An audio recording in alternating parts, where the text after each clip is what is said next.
trouver la vérité dans ce monde qui veut tout oublier. Le seul récit qu'il a annoncé depuis bien des années. Mais il est encore temps de croire que seule la Bible offre l'espoir. Levons-nous ensemble pour voir sa puissance. Il nous suffit seulement de croire que tout ce qu'elle dit est vrai pour que notre humanité soit sauvée.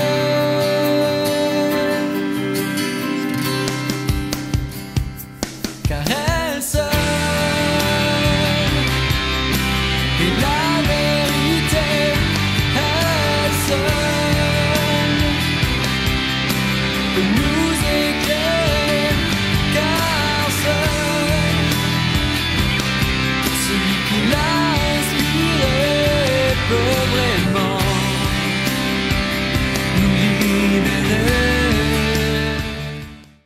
Nous venons les louer, l'adorer, lui et lui seul. Et nous allons prendre nos Bibles et nous allons l'ouvrir, comme j'avais dit dernièrement. Je vous parlerai ce matin sur les fruits de la lumière, car nous sommes des enfants de lumière. Amen. Dis à ton voisin que tu es un enfant de lumière. Alléluia. Et nous allons ouvrir nos Bibles dans Ephésiens chapitre 5. Et comme je dis, nous devons, quand on vient à l'église, on doit ramener un carnet et puis avec un stylo pour prendre des notes. Et après, nous devons rentrer à la maison et examiner les Écritures pour voir si ce que le pasteur avait enseigné est conforme à la parole de Dieu. Amen. C'est pour ça que c'est très important de prendre des notes et en retournant à la maison, encore de consulter la parole de Dieu, de regarder, de méditer. Ce que le pasteur a prêché, est conforme à la parole de Dieu et que le Saint-Esprit nous éclaire. Amen. Je vais lire la parole de Ephésiens chapitre 5 à partir du premier verset jusqu'au verset 10.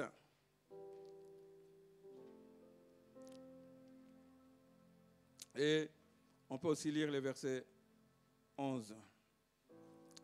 Devenez donc les imitateurs de Dieu comme des enfants bien-aimés et marchez dans la charité à l'exemple de Christ qui nous a aimés et qui s'est livré lui-même à Dieu pour nous comme une offrande et un sacrifice de bonne odeur.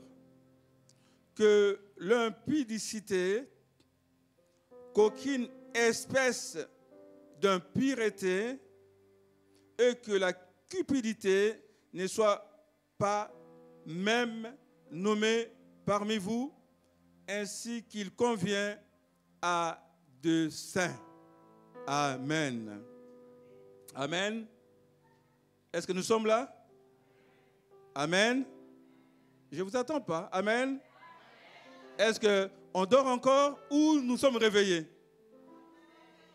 Si vous êtes réveillés, je vais vous entendre. Amen. Soyez des participants. Quand nous venons au culte, on ne doit pas être des téléspectateurs, mais on doit être des participants. Amen. Et le verset 4, qu'on n'entende ni parole déshonnête au milieu des enfants de Dieu, ni propos insensés, ni plaisanteries, choses qui sont contraires à la bienséance. Qu'on attende plutôt des actions de grâce. Car sachez-le bien, aucun impudique ou impur ou cupide, c'est-à-dire idolâtre, n'a d'héritage dans le royaume de Christ et de Dieu.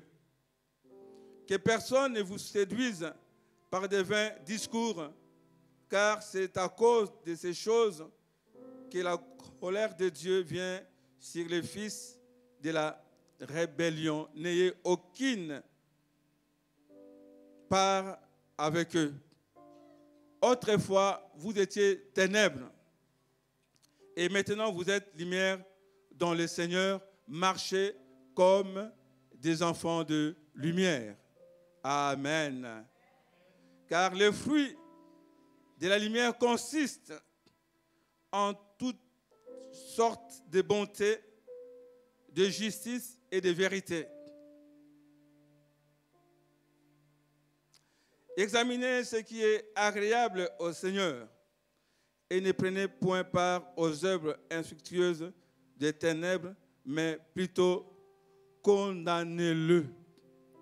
Amen. Et notre enseignement se base sur le verset 8 et 9. Autrefois, vous étiez ténèbres. Maintenant, vous êtes lumière dans le Seigneur. Marchez comme des enfants de lumière. Regarde ton voisin, tu lui dis que autrefois tu étais ténèbres. C'est bien clair, autrefois tu étais ténèbres. Est-ce que c'est autrefois et réellement autrefois? Ou jusqu'aujourd'hui tu es encore dans le ténèbres? Et regarde encore ton voisin, tu dis que tu es lumière.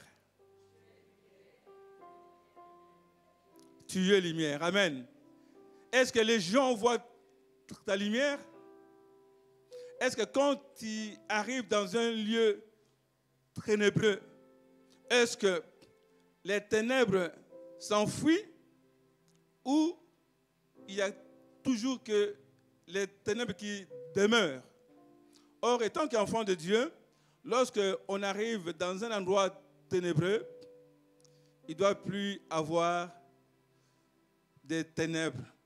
Il faut que la lumière puisse briller là où tu es. Amen. Et dans le verset 9, il dit, car le fruit de la lumière consiste en toutes sortes de bontés. Le fruit de la lumière. Vous voyez? Le fruit de la lumière consiste en toutes sortes de bontés. Donc, de pratiques des œuvres bonnes. C'est ça qui produit le fruit de la lumière. Est-ce qu'en toi, il y a des œuvres bonnes? Le fruit de la lumière en nous témoigne que nous sommes enfants de Dieu. Amen. Dis à ton voisin que le fruit de la lumière doit témoigner que tu es enfant de Dieu. Car Dieu est lumière, et en lui, il n'y a point de ténèbres.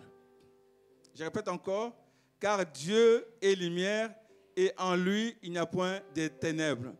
Si tu dis que tu es un enfant de Dieu, tu dois être comme Dieu est. Dieu est saint, et tu dois aussi être saint. Dieu est lumière, tu dois aussi être lumière. Amen.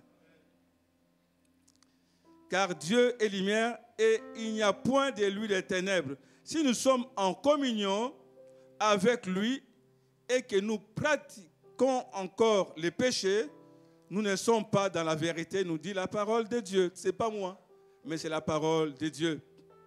Car la vie de Christ n'est pas en nous lorsque nous demeurions dans le péché. On n'a pas la vie de Christ. Le fruit de la lumière en nous produit tout ce qui est bon. Tout ce qui est bon.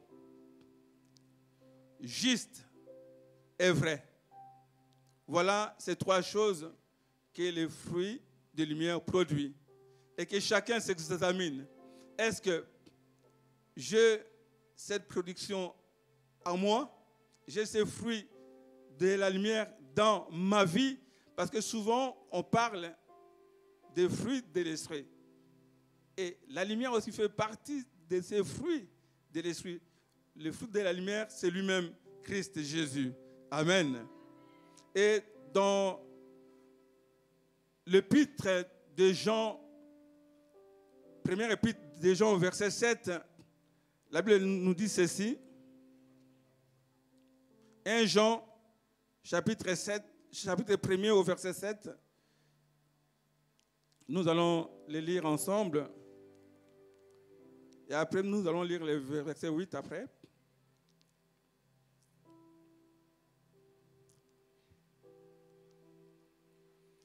Mais si nous marchons dans la lumière, comme lui-même, comme, je répète encore, si nous marchons dans la lumière comme il est lui-même dans la lumière, nous sommes mutuellement en communion et le sang de Jésus nous purifie de tout péché. Amen. Et dans ces versets, nous voyons que si nous marchons dans la lumière, cela signifie croire à la vérité de Dieu telle qu'elle est révélée dans sa parole et fournir un effort sincère et soutenu par la grâce de notre Seigneur Jésus et de marcher en respectant, en suivant et en mettant en œuvre la parole de Dieu. Amen. Et si nous sommes réellement les enfants de Dieu, nous devons marcher dans la lumière. Nous devons marcher dans la lumière. Et dans ces versets que nous avons lus, du partie B, il dit, et le sang de Jésus, son Fils, nous purifie de tout péché. Et la phrase, le sang de Jésus, son Fils, nous purifie de tout péché, se réfère à l'œuvre incessante de sanctification dans la vie de tout enfant de Dieu que nous sommes et à la purification constante par le sang de Jésus, parce que nous devions être à chaque moment purifiés par le sang de Jésus pour que nous puissions demeurer dans la lumière. Amen. Et on peut commettre par inattention ou par négligence le péché, mais on doit toujours se relever et venir auprès de Dieu pour implorer sa grâce et sa miséricorde. Amen. Et on ne doit pas fouler la grâce de Dieu aux pieds, mais on doit marcher continuellement dans la crainte de Dieu. Si nous voulons vraiment impacter notre nation, on doit vivre comme des enfants de lumière. Si tu veux impacter ta famille, tu dois être un enfant de lumière. Tes œuvres doivent manifester la bonté de Dieu. Amen. Tes œuvres doivent manifester la bonté de Dieu. Autrefois, vous étiez ténèbres et maintenant, vous êtes lumière dans le Seigneur. Maintenant, vous êtes lumière dans le Seigneur.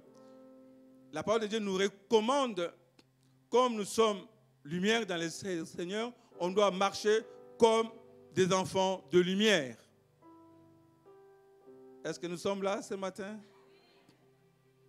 Et la suite dit que, car le fruit de la lumière consiste, donc il y a une consistance, donc on doit demeurer en toutes sortes de bonté, de justice et de vérité.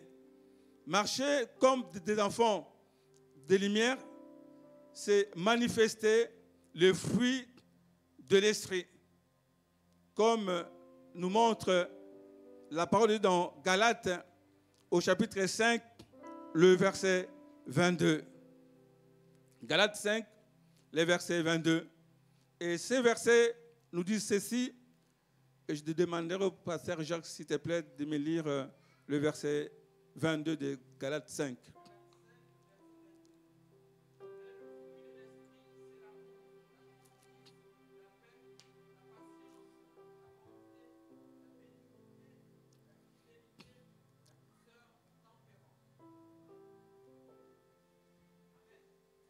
Amen. Gloire à Jésus. Amen. Les fruits de l'esprit se manifestent dans la vie des enfants de Dieu lorsqu'ils permettent à l'esprit de diriger et d'influencer leur vie au point d'anéantir la puissance du péché et plus particulièrement les œuvres de la chair. Et lorsqu'ils sont en communion avec Dieu, les fruits de la chair ne peuvent pas résister. Ou les œuvres de la chair ne peuvent pas y prendre part dans notre vie, là où il y a le fruit de l'esprit. Il faut qu'il y ait un changement. Parce que lorsque on accepte le Seigneur, il y a un changement de maître. Oh, vous êtes là?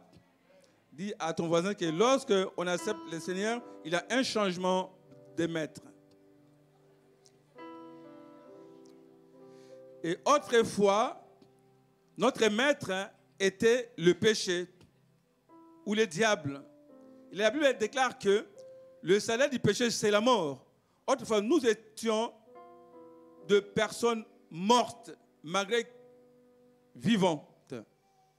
On était des personnes mortes, malgré que nous soupirons, malgré le souffle de vie, mais spirituellement, on était des personnes mortes. Mais grâce à Dieu, il nous a libérés de cette mort spirituelle et il nous a rendu la vie en Jésus-Christ. Amen. Et les fruits de l'esprit manifestent dans la vie des enfants de Dieu la présence du Saint-Esprit. Si tu me dis que je suis enfant de Dieu, j'ai le Saint-Esprit, et en toi il n'y a pas les fruits de l'Esprit, il n'y a pas les fruits de la lumière, et par là, toi-même, tu démontres que tu n'es pas enfant de Dieu. On n'a même pas besoin de recevoir une prophétie de la part du Seigneur ou une révélation de la part du Seigneur en nous disant que ainsi parle l'Éternel Dieu, tu n'es pas enfant de Dieu. Mais par toi-même, tu sauras que tu ne l'es pas. Amen. En toi-même. On ne peut pas se mentir en soi-même. On ne peut pas. Et parfois, on demeure dans l'incrédulité. On attend la parole de Dieu, mais on ne veut pas que la parole de Dieu nous transforme. Parfois, les prédicateurs prêchent et nous sommes avec nos raisonnements en disant que c'est parce que quelqu'un lui a dit des choses qui me concernent, soit qu'il est là devant pour le prêcher. Au lieu de dire simplement que Seigneur, me voici, libère-moi de ces choses qui m'empêchent de voir ta gloire, mais nos raisonnements viennent et nous empêchent de ne pas entrer dans la présence de Dieu, de ne pas croire à cette parole que Dieu a libérée à travers son serviteur. Amen.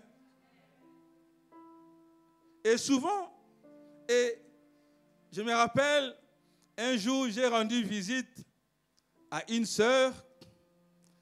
J'arrive chez elle. Son mari était là aussi, bien sûr. Et dans la conversation, il me dit, pasteur, quand tu avais prêché l'autre fois, parce que vu que je ne le voyais plus, je suis allé le visiter, bien sûr, et en me disant que tu avais prêché pour moi. Il dit, oh, c'est vrai? Il m'a dit, oui, oui. J'ai dit, oui, c'est vrai, j'avais prêché pour toi. Si Dieu t'a parlé, pourquoi en dis-tu ton cœur? Tout simplement. Quand on prêche, je me prêche déjà pour moi-même. Quand je prépare, je reçois les directives de Dieu. pour son Église.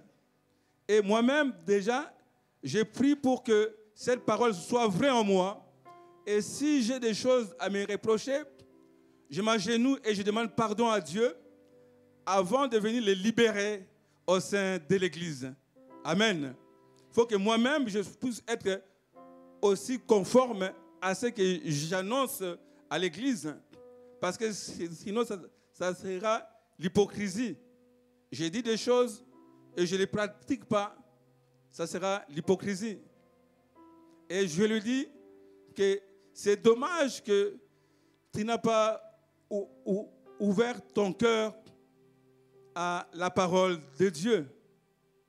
Et l'ennemi est là, il nous voile pour que nous ne puissions pas entrer dans notre destinée en nous mettant des faux raisonnements dans notre esprit pour nous empêcher de bénéficier de la bénédiction de Dieu. Est-ce que vous êtes là? Est-ce que vous êtes là? La parole de Dieu, lorsqu'il est annoncé, c'est pour notre bien. C'est pour ton bien et c'est pour mon bien. C'est pour cela que on a besoin de les fruits de l'esprit et on doit les rechercher. Amen. Car les fruits de l'esprit se manifestent dans la vie des enfants de Dieu. Je répète encore, lorsque nous recherchons la direction et les revêtements des puissances de l'esprit et que nous nous y soumettons et que nous concentrons notre attention sur les choses de Dieu. Amen. Et mes bien-aimés, il est impossible d'avoir l'esprit de l'esprit en vivant dans le péché. Il est impossible. Car la Bible dit dans Romains 8, le verset 7, car l'affection de la chair est inimitié avec Dieu ou contre Dieu, parce qu'elle ne se soumet pas à la loi de Dieu et qu'elle ne le peut même pas se soumettre, bien sûr. Et là, c'est dans Romains 8, le verset 7. Romains 8, le verset 7. Je vais lire encore ces versets.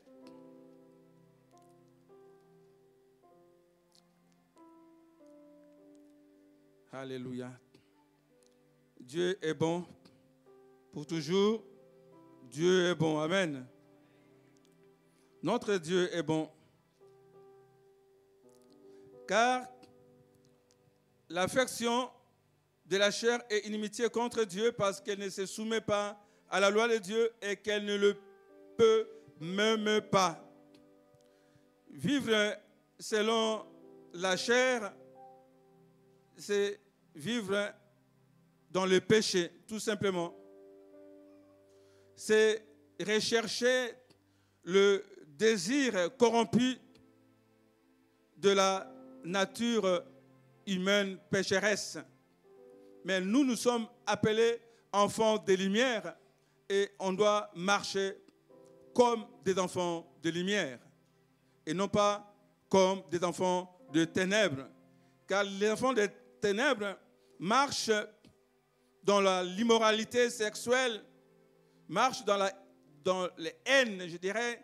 Ils marchent dans les ambitions égoïstes et ils marchent dans l'impudicité, dans les vols, dans les mensonges. Et nous, étant qu'enfants de lumière, ces choses ne doivent pas exister dans nos vies.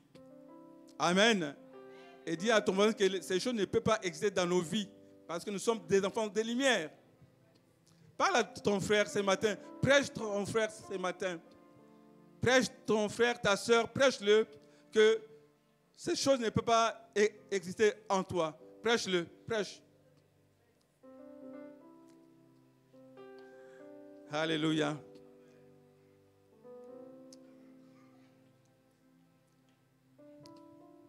Dieu est bon. Amen. Dieu veut notre bien. Dieu veut notre bien.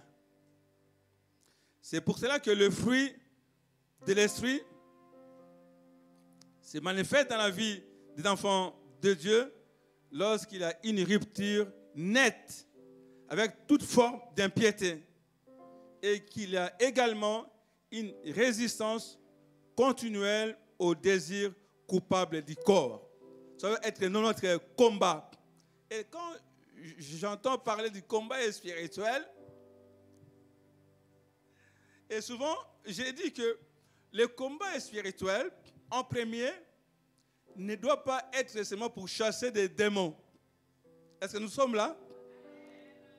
Je dis que je ne suis pas contre le combat spirituel. Mais en premier, le combat spirituel doit être contre nous. On doit chasser les péchés qui se trouvent en nous. Amen. On doit chasser le péché qui se trouve, qui trame encore dans nos vies. On doit prendre position à cela au lieu de chasser les démons. Parfois, ils n'ont rien à voir, les pauvres démons. Mais on les accuse de tout.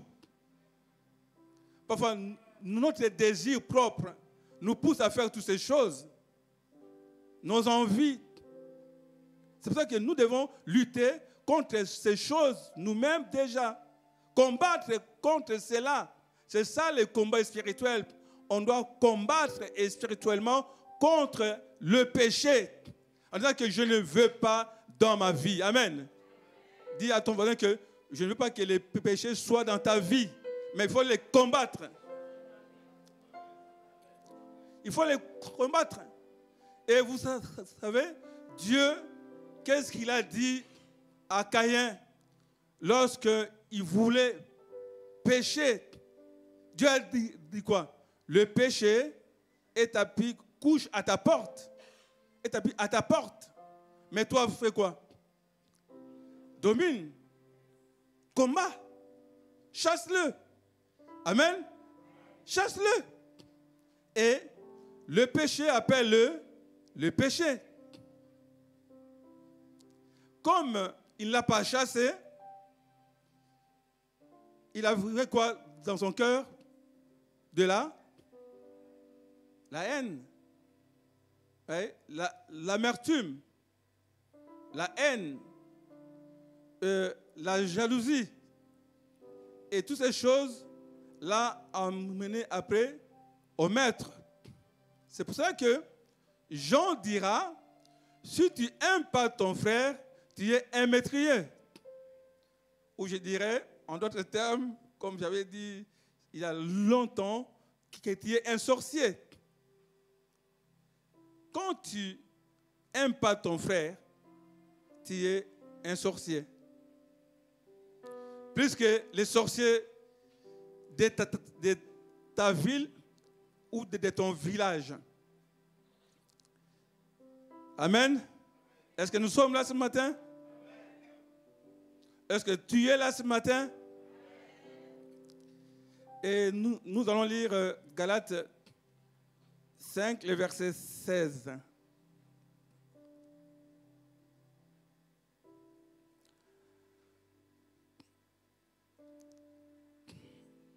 Et j'aimerais qu'on le lise tous. Donc, tu lis ces versets en regardant à ton frère, à ta sœur, en lisant ces versets. 1, 2, 3.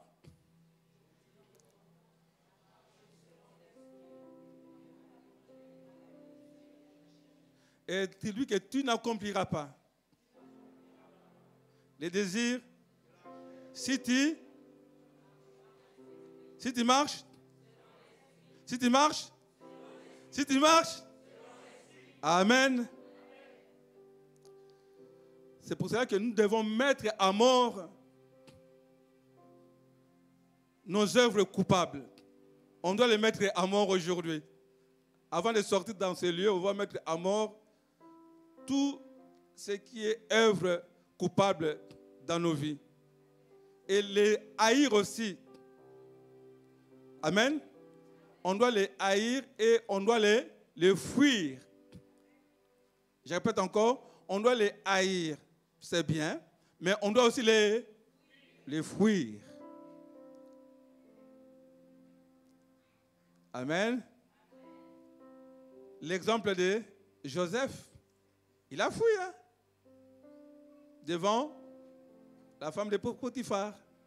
Il n'a pas dit que je suis spirituel et je commence à parler en langue. Non, il faut fuir, tout simplement. Amen. On doit fuir. Il a fui et on doit suivre son exemple. Pour produire les fruits de l'esprit, nous devons rester attachés à Christ. Hein? On doit rester attaché à Christ. Si on ne reste pas attaché à Christ, on ne peut pas produire les fruits de l'esprit. Parce que c'est lui qui les produit en nous. Parce que Christ lui-même nous dit, je suis le cep et vous êtes les sarments. Donc, on doit rester attaché à Christ pour produire. Et la Bible dira que si celui qui demeure en moi et en qui je demeure porte beaucoup de fruits. Amen. Ce n'est pas marqué qu'il porte peu de fruits. Non, beaucoup de fruits. Parce que, en étant des enfants de lumière, on doit être de ceux qui produisent beaucoup de fruits. Parce que sans la lumière, on ne peut pas non plus produire des fruits. Car sans moi, vous ne pouvez rien faire. Sans Jésus, on ne peut rien. On a besoin de Jésus. Amen. On a besoin de Jésus. En plus, il revient bientôt. Comme j'avais dit, chaque dimanche, vous allez m'attendre de dire Jésus revient bientôt. Et on doit être des enfants de lumière. Parce qu'il revient bientôt, il va prendre ceux qui sont dans la lumière, ceux qui marchent dans la lumière et ceux qui portent beaucoup de fruits de l'esprit. Et ceux qui ne vivent pas selon les péchés, mais ceux qui demeurent en Christ en vivant dans la sainteté, en vivant dans la sanctification, loin des choses de ce monde. Beaucoup de chrétiens, ils aiment qu'on leur parle de bénédiction. Mais quand on parle de fuir les péchés, il y a peu d'amen dans l'assemblée. Mais quand on dit, vous êtes bénis, après on dit amen. Or, la bénédiction coule dans notre vie ou dans nos vies lorsque nous marchons selon la parole de Dieu. Quand on marche selon l'esprit et la mission de Dieu nous accompagne. Parce que on marche selon la parole de Dieu. Et quand on marche selon la parole de Dieu, et on marche aussi avec la bénédiction. Amen. Car ta parole est une lampe à mes pieds et il lumière sur mon sentier. Voyez? Et quand tu vois la tentation, tu fais quoi? Tu les dévies. Et quand tu vois une sœur ou un frère qui te calomnie, qui disent des mal de toi, la lumière va t'éclairer en disant que là, il y a un combat spirituel. Le combat n'est pas contre la chair et le sang, mais contre les dénominations. Donc, tu sauras qu'il est animé d'un mauvais esprit. Et tu vas combattre cela dans la prière. Et tu dois continuer à l'aimer et non pas à les haïr.